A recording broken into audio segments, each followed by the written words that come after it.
Meanwhile, the old man's days grew fuller. He woke up early, made his bed neatly, and prepared simple breakfasts. He volunteered regularly now, helping other older men who were still struggling. He didn't lecture them. He didn't tell them what to do. He simply listened. When asked how he managed to turn things around, he always gave the same answer. "Someone stopped," he would say. That's all it took. One afternoon, the young man and the old man walked past the grocery store together. They stood for a moment near the wall where it had all begun. The traffic sounded the same. The lights looked the same. "Funny place for a beginning," the young man said. "Beginnings don't ask for permission," the old man replied. "They just happen when you're paying attention." They both smiled. Later that week, the young man was asked to speak briefly at a small gathering at work. Nothing formal, just a few words about responsibility and values. He felt nervous but agreed. When he stood up, he didn't talk about success or numbers. He talked about stopping, about choosing to see people, about how small decisions could shape entire lives. The room was quiet when he finished. Afterward, someone approached him and said, "I needed to hear that." It stayed with him as the seasons changed. The old man's health improved slowly. He walked more. He laughed more. He allowed himself to hope again, carefully, like someone handling something fragile. One evening, as they shared tea, the old man looked thoughtful. "I don't know how much time I have left," he said calmly, "but I know it will be better time." The young man felt a tightness in his chest but said nothing. "You gave me that," the old man continued. "Not with food. With dignity." The young man shook his head. "You already had it." The old man smiled. "Sometimes we forget our own worth until someone reminds us." Late that night, the young man walked home alone. The city felt quieter than usual. He thought about how easily life could pull people apart, how easily it could bring them together too. He realized something important. The story didn't end with him or the old man. It continued every time someone chose to slow down. Every time someone chose kindness over comfort. Every time someone saw another person and decided they mattered. At home, he wrote a few lines in a notebook. Not plans, not goals. Just reminders. Stop, look, listen. Those simple words became something he carried with him across the city. The old man prepared for sleep in his quiet room. He placed his notebook on the table, turned off the light, and lay down peacefully. Both of them in different places. Felt the same calm truth. Life changes not because of grand moments, but because of small ones done with care, and sometimes a single act of kindness keeps moving forward, touching lives the giver will never even know. The year moved on quietly, marking time with small changes instead of loud events. The young man hardly noticed when another season passed because his days were full in a way they had never been before. Not full of noise, but full of meaning. He had learned to measure time differently now. Not by paydays or deadlines, but by moments. A conversation that mattered. A problem solved honestly. A person helped without being asked. One morning, while walking to work, he saw a familiar face standing near a bus stop. It was someone he had once helped briefly months ago. They recognized each other and shared a short smile. No long talk. No explanations needed.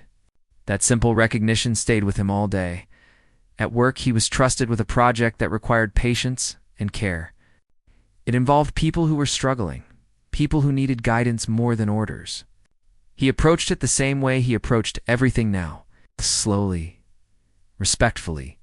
He remembered how overwhelming change could feel. He made space for mistakes. He made space for growth. The older man watched these changes from a distance, content in a way he had not felt in decades. His days were simple. He woke early, walked when the weather allowed, and volunteered when his strength permitted. He no longer rushed through life, afraid of falling behind. One afternoon, sat on a bench near a small park watching children play. Their laughter filled the air. He closed his eyes for a moment and breathed deeply. For a long time, he had believed his story was finished, that he was only waiting for time to run out. Now he knew better. His story had not ended. It had slowed down, softened, and found a new shape. Later that week, the young man visited him. They shared tea and talked about nothing important, or maybe everything important. They spoke about memories that no longer hurt as much, about regrets that had loosened their grip. "I used to think the past defined me," the old man said. "Now I see it just explains me." The young man nodded. "That makes sense?" They sat quietly for a while, comfortable in the silence. As evening came, the old man looked thoughtful. "If I hadn't been sitting there that night," he said, "someone else would have been." The young man understood what he meant. "It was never about me," the old man continued. "It was about the choice you made." The young man looked down at his hands. "I almost didn't stop." "But you did," the old man replied. Those words stayed with him.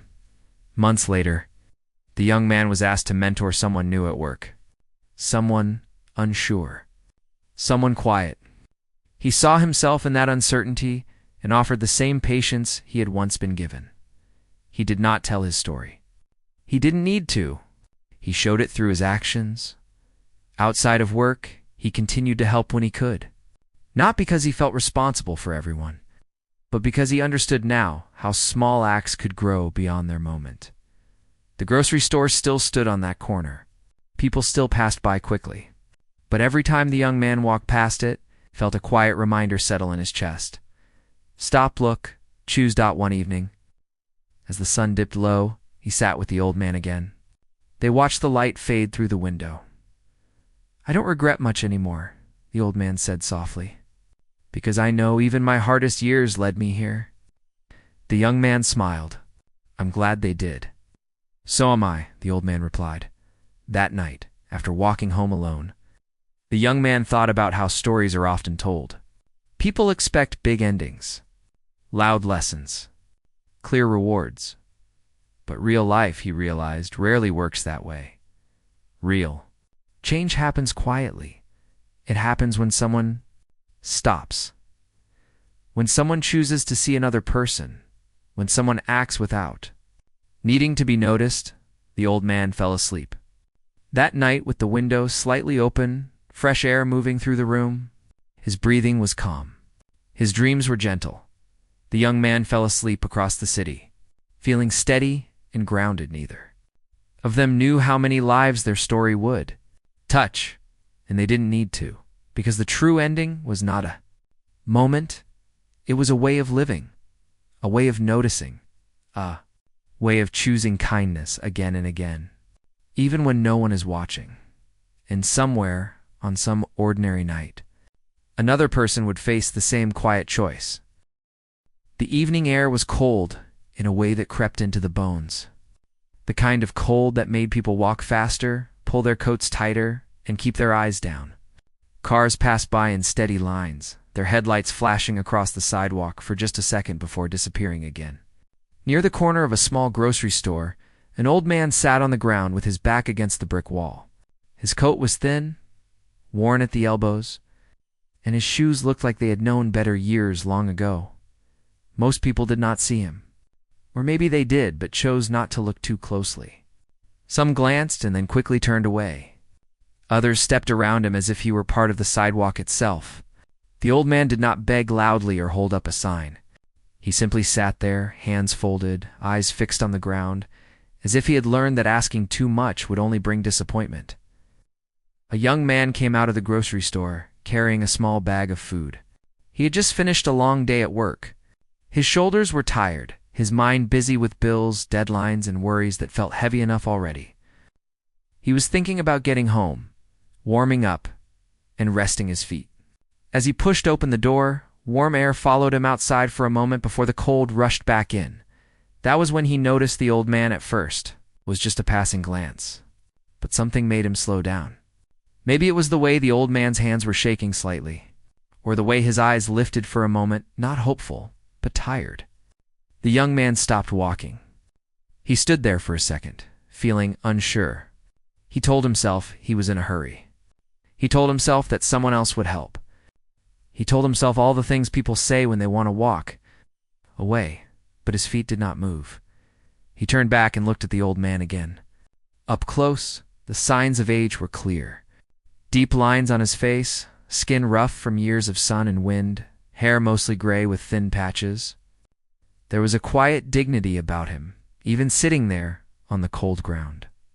He did not look drunk or angry, just worn down. The young man cleared his throat, unsure how to begin. "Sir," he said gently. The old man looked up, surprised, as if he had not expected anyone to speak to him at all. His eyes were sharp, but tired. He did not smile, but he nodded slightly. "Are you okay?" the young man asked. The old man hesitated. Then he shrugged. "I've been better," he said softly. His voice was rough, like it hadn't been used much lately. The young man shifted the grocery bag in his hand. Inside were simple things: bread, soup, a small hot meal he had planned to eat at home. He looked at the bag, then back at the old man. "Have you eaten today?" he asked. The old man shook his head. "Not since yesterday morning." There was no drama in his voice. No complaint. "Just a fact," said the same way someone might talk about the weather. The young man felt a tight feeling in his chest. He thought about how easy it had been to walk into the store, pick food off a shelf, and pay for it without a second thought. He thought about how he often complained about meals not tasting good enough, or about having to eat the same thing twice in a week. Without saying much more, he knelt down and opened the bag. He pulled out the warm meal first, still steaming slightly. "I was going to eat this," he said, holding it out, "but I think you need it more than I do." The old man stared at the food. For a moment, he didn't reach for it. His hands trembled a little more now. "You don't have to do that," he said. "I know," the young man replied. "But I want to." Slowly, the old man took the container. His fingers wrapped around it like he was afraid it might disappear. He looked up, eyes shining, but no tears fell. "Thank you," he said. "You don't know what this means?" The young man smiled, feeling a bit awkward. "It's just food." The old man shook his head. "It's more than that." The young man sat down on the low step nearby instead of standing over him. He pulled out the bread and handed that over too. Then, without really planning to, he stayed. He didn't check his phone. He didn't rush. The old man began to eat slowly, carefully, as if trying to make the moment last. After a few bites, he looked up again. "Most people don't stop," he said. The young man nodded. "I know." They sat in silence for a few seconds, the sound of traffic filling the space between them. Then the old man spoke again. "I had a life once," he said quietly. The young man didn't interrupt. "I worked hard," the old man continued. "Had a job. Had people who depended on me. I wasn't always like this." He gestured at his worn clothes and the sidewalk beneath him. "I believe you," the young man said. The old man looked at him, surprised again. "Most don't." He talked in short pieces, like memories were heavy and hard to lift all at once. He mentioned a small home he once lived in, a job that kept him busy for years, people he loved who were no longer around. He didn't go into details. He didn't ask for pity. He simply shared enough to remind himself, and maybe the young man too, that he had been someone long before the street took him. The young man listened, nodding from time to time. He didn't rush the old man or try to fix his problems with quick words. He just stayed present. When the meal was finished, the old man wiped his hands carefully with a napkin he had saved in his pocket. "I won't forget this," he said. "Not the food. Not you stopping." The young man stood up and offered his hand. The old man took it, his grip still strong despite the years. "I hope things get better for you," the young man said. "They already did tonight," the old man replied. The young man nodded, picked up his now empty grocery bag, and began to walk away. After a few steps, he looked back. The old man was sitting straighter now, holding the empty container like something valuable. As the young man walked down the street, it felt warmer, though the air was still cold. He didn't think much would come of it. He didn't expect thanks or reward. To him, it was just the right thing to do in a moment when it mattered. He had no idea that this small choice, made on an ordinary cold evening, was about to change his life in ways he could never imagine. That night, the old man stayed on that corner a little longer than usual. He looked up at the lights of passing cars and held on to the memory of being seen, of being treated like a human being again. And for the first time in a long while, he allowed himself to think that tomorrow might not be the same as all the days before it. The night passed quietly for most of the city. But for the old man, it felt different. After the young man left, he stayed sitting near the store, holding the empty food container on his lap. The cold was still there, but it didn't feel as sharp as before. He replayed the short conversation again and again in his mind. Not the food itself, but the way he had been spoken to. Like a person. Like someone who still mattered. When the store lights finally turned off and the street grew quieter, the old man slowly stood up. His joints protested, but he ignored the pain. He gathered his few belongings into a small, worn bag and walked toward a nearby shelter he sometimes stayed at when there was space. That night, he walked with a steadier step. Inside the shelter, the smell of old blankets and soup filled the air. It wasn't comfortable, but it was warm. He found a spot, laid down his coat, and rested his head. Sleep didn't come right away. His thoughts drifted back to earlier years, to moments he rarely allowed himself to remember. He remembered waking up early for work, the sound of an alarm clock instead of traffic. He remembered hands that were strong and steady, signing papers, fixing things, shaking other hands with confidence. Those memories had faded over time, buried under loss and mistakes, but that night they came back clearly. Before falling asleep, he whispered to himself that he would not forget the young man. Not because he expected anything more, but because kindness like that deserved to be remembered. Across town, the young man reached his small apartment later than usual. He kicked off his shoes and sat down heavily on the couch. Only then did he realize how hungry he was. He laughed quietly to himself and grabbed a glass of water. As his stomach growled, his thoughts drifted back to the old man. He wondered where the old man would sleep that night. He wondered how someone who had lived so long could end up with nothing. The questions made him uncomfortable. They challenged the idea that hard work always led to safety. He went to bed thinking he had simply helped someone who needed it. Nothing more. Nothing less. The next morning began like any other. The young man woke up early, got dressed, and prepared for work. The sky was gray, hinting at rain. He stopped by a small cafe near his workplace and grabbed a simple breakfast. As he stood in line, he checked his phone, already thinking about the long day ahead. When he reached his office, the routine felt familiar. Emails, meetings, quiet conversations near the coffee machine. By mid-morning, he'd almost forgotten about the night before. Then his phone vibrated with an unknown number. He ignored it at first. Then it rang again. Curious, he stepped into the hallway and answered. Hello? Is this the person who helped an elderly man near the grocery store last night? A calm voice asked the question caught him off guard. Yes, I think so, he replied, unsure.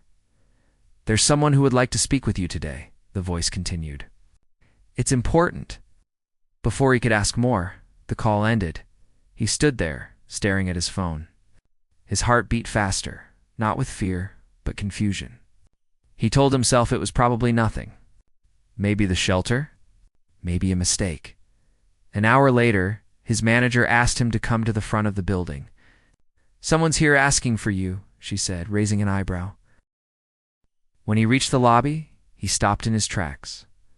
A well-dressed older man stood near the reception desk. His coat was clean and neatly pressed. His posture was straight. He looked calm, confident, and completely out of place in that building. Next to him stood a woman holding a folder. The young man approached slowly. Can I help you? The older man smiled gently. You already did, he said. It took a second for the words to sink in.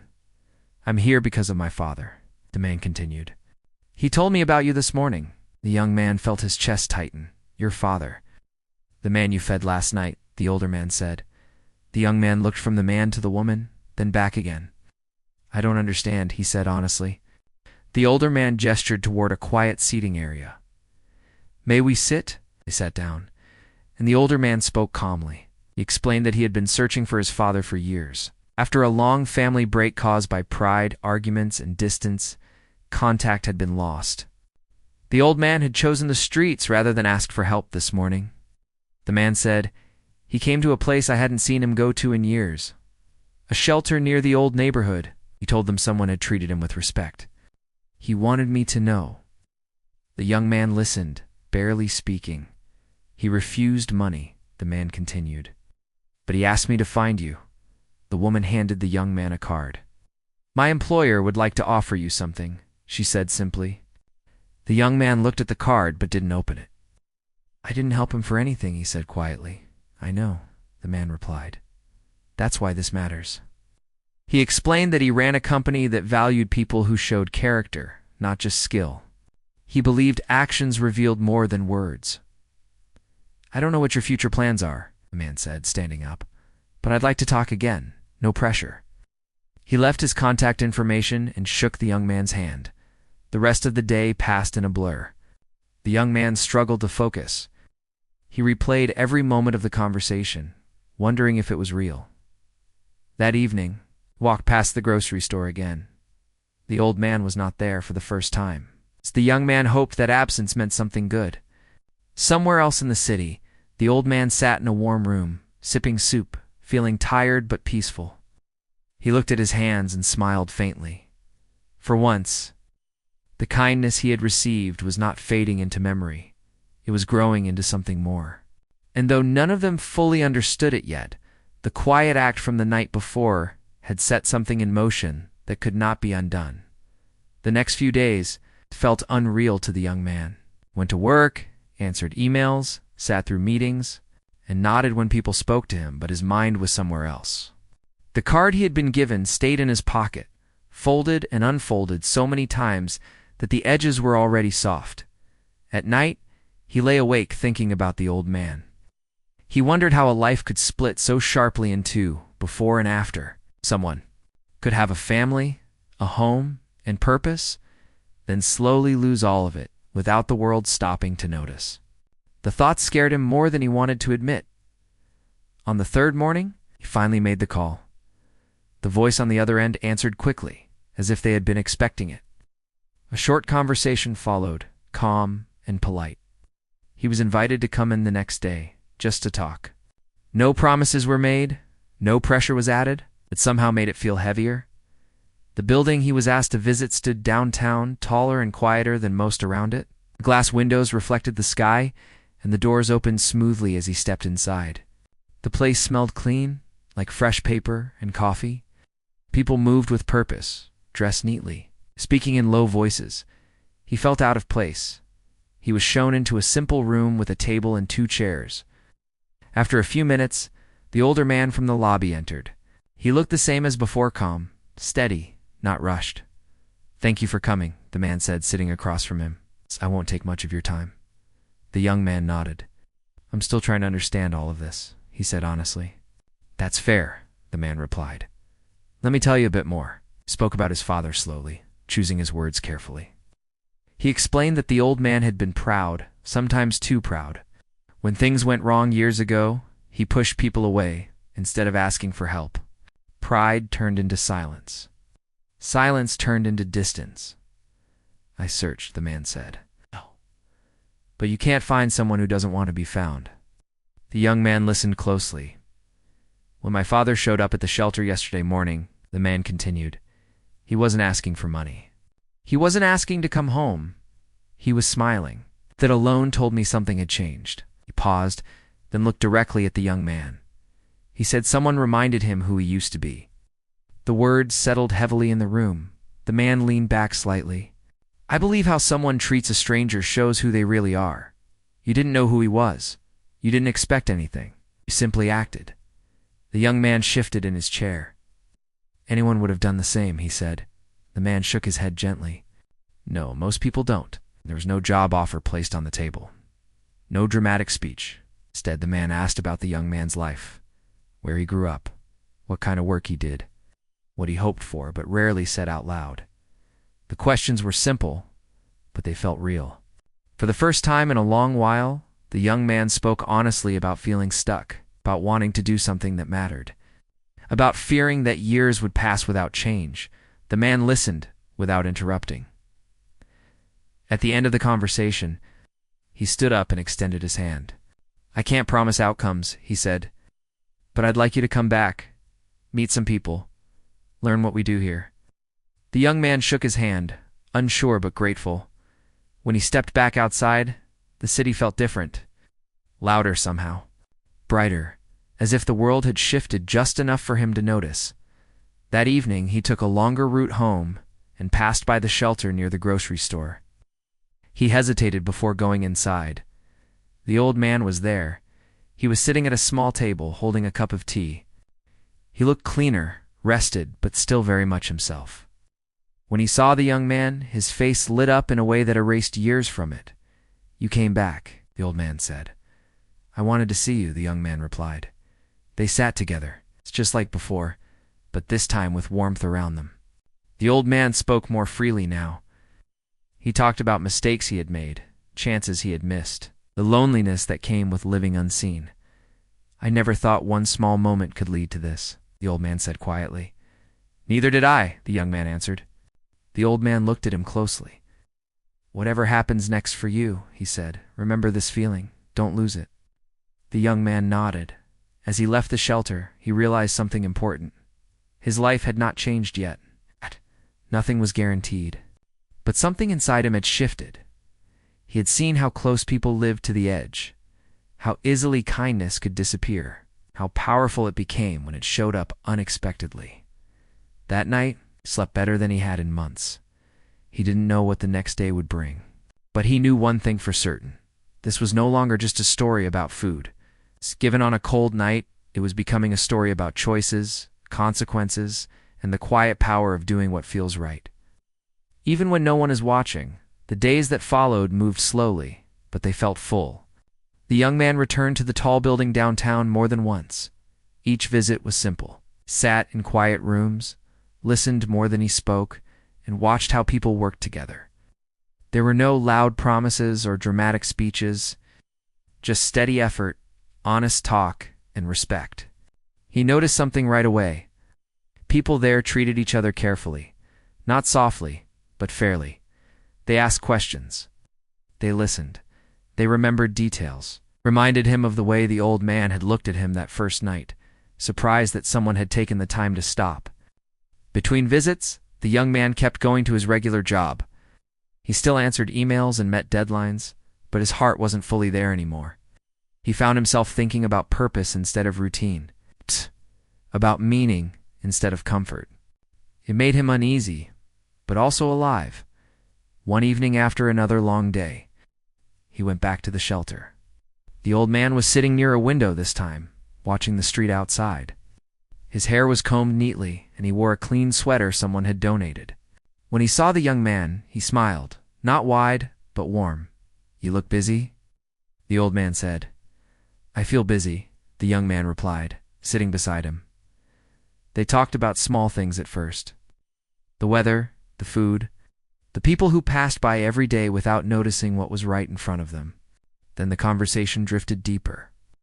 "As it often did, I spent years thinking I had to carry everything alone," the old man said. "Asking for help felt like failing." The young man nodded. "Losing almost everything for me to understand something," the old man continued. "Pride can keep you warm for a while, but it won't save you in the long run." Those words stayed with the young man as he walked home that night. A few days later, he received another call. He was invited back to the downtown building, this time for a longer conversation. When he arrived, he was shown into a room where several people were seated around a table. They greeted him politely and asked him to join them. The discussion was open and honest. They spoke about work, responsibility, and trust. They asked him what he believed mattered most when no one was watching. He answered carefully, but truthfully. At the end of the meeting, the older man spoke. "I won't pretend this started as a plan," he said. "But after watching you, listening to you, and knowing what you did without being asked, I want to offer you an opportunity." He slid a simple folder across the table. It wasn't a gift. It wasn't charity. It was a chance. A role that would challenge him, stretch him, and demand more than he was used to giving. It wasn't glamorous, and it wasn't easy. The young man didn't answer right away. "I need time," he said. The man nodded. "That's the right answer." That night, the young man didn't sleep much. He sat at his small kitchen table, the folder closed in front of him. He thought about the safety of his current life, the steady paycheck, the familiar routine. He also thought about the cold sidewalk, the grocery store lights, and the old man sitting quietly against the wall. He realized something important. If he said no, life would go on. But if he said yes, life would change. The next morning, he went to the shelter early. The old man was surprised to see him. "You're up early," he said.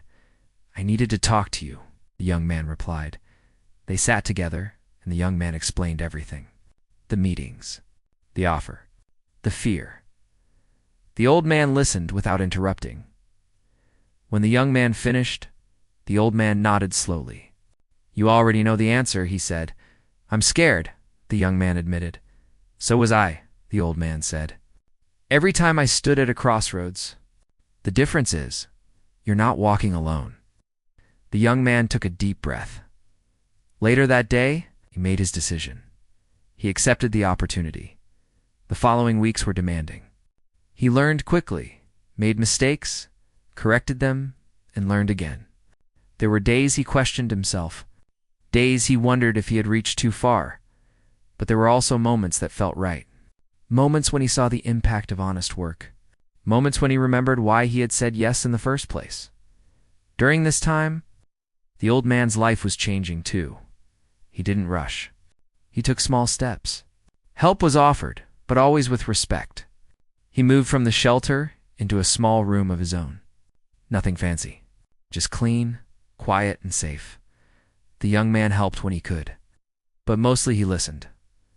One evening, as they sat together again, the old man looked thoughtful. "Funny thing," he said, "I thought I was the one being helped that night." The young man smiled. "Turns out we both were." The old man nodded. That's how it usually works. As the city moved around them, unaware of the quiet changes taking place, both men understood something they hadn't before. Kindness doesn't always return in the way you expect. Sometimes, it returns by changing who you become. The change did not arrive all at once. It came quietly in small moments that stacked on top of each other until life no longer felt the same. The young man settled into his new role with patience. He showed up early, stayed late when needed, and asked questions when he didn't understand something. He made mistakes, owned them, and learned. The work asked more of him than his old routine ever had. It also gave more back. He noticed how different it felt to wake up each morning with a clear reason to get out of bed. Even on hard days, there was meaning in the effort. He wasn't just passing time anymore. He was building something, one careful step at a time. The older man checked in now and then, not to watch over him, but to offer guidance when asked. Their conversations stayed honest and simple. No big speeches, just steady advice shaped by experience. Outside of work, the young man's evenings often led him back to the shelter, though less often now. The old man didn't stay there much anymore. He had moved into a small place of his own. It wasn't fancy. The paint was plain, the furniture secondhand, but it was quiet and safe. The first night there, he slept deeply, without the noise of traffic or the fear of being told to move along. When the young man visited for the first time, the old man stood in the doorway for a long moment, as if he couldn't quite believe the space belonged to him. "I never thought I'd have a place like this again," he said. "You earned it," the young man replied. The old man shook his head gently. "No, I accepted help. That's different." They shared simple meals there, soup, bread, tea. Nothing special, but everything felt different now. They talked about the past without letting it pull them backward. They talked about the future without fear. Weeks passed. Then months, the young man's confidence grew, not the loud kind, but the quiet kind that comes from knowing you can face problems and keep going. People at work noticed. They trusted him with more responsibility. They asked for his input. He found himself helping others the same way he had once been helped. One afternoon, while walking through the city, he passed the grocery store where it had all begun. The wall was the same. The sidewalk was the same. People still hurried by, heads down, lost in their own lives. He stopped for a moment. He remembered the cold, the hesitation, the simple choice that had changed everything. Inside the store, he bought an extra meal. He didn't know who it might be for. He just knew that someone, somewhere, might need it. That evening, the old man invited him over again. This time, there was laughter in the room. Real laughter. The kind that surprised both of them. They talked about small victories, about learning to forgive themselves, about how strange life could be. I used to think kindness was weak, the old man said at one point. I thought the world only respected strength. And now, the young man asked, and now I know kindness takes more strength than most people are willing to give. The young man nodded. He understood that now. As the year turned, things continued to improve. The old man reconnected with people he had lost touch with long ago. Not everyone welcomed him back, but some did. That was enough. He volunteered a few hours a week, helping where he could. It gave his day structure and his heart peace. The young man kept growing into his work. He didn't chase titles or praise. He focused on doing things right. When challenges came, he met them with the same calm he had learned on a cold night outside a grocery store. One afternoon, the older man called him into his office. The window looked out over the city. I want you to know something, the man said. What you did that night didn't just help my father. It reminded me of something I had forgotten too. The young man listened quietly. We build success, the man continued, but we can lose our humanity along the way. You brought that back into focus? The young man didn't know what to say. He simply nodded. That evening, he walked home under a sky full of clouds, feeling grounded. He thought about how easily he could have walked past the old man, how close his life had come to staying exactly the same. At the small apartment where the old man now lived, a light glowed warmly in the window. The young man smiled when he saw it. Later that night, the old man sat at his table writing slowly in a small notebook.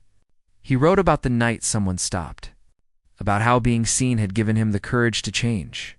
He wrote not to remember the pain, but to remember the turning point when he finished. He closed the notebook and rested his hands on the table. For the first time in many years, his future did not feel like something to fear. The young man, across town, prepared for sleep. He set his alarm, laid out his clothes, and turned off the light. As he lay in the quiet, he felt thankful. Not proud. Not amazed. Just thankful. Thankful that he had listened to that small voice that told him to stop. Thankful that kindness, once given, had grown into something lasting. Life did not become perfect. There were still hard days, still doubts, still moments when things felt uncertain. But now, those moments did not feel empty. They felt honest.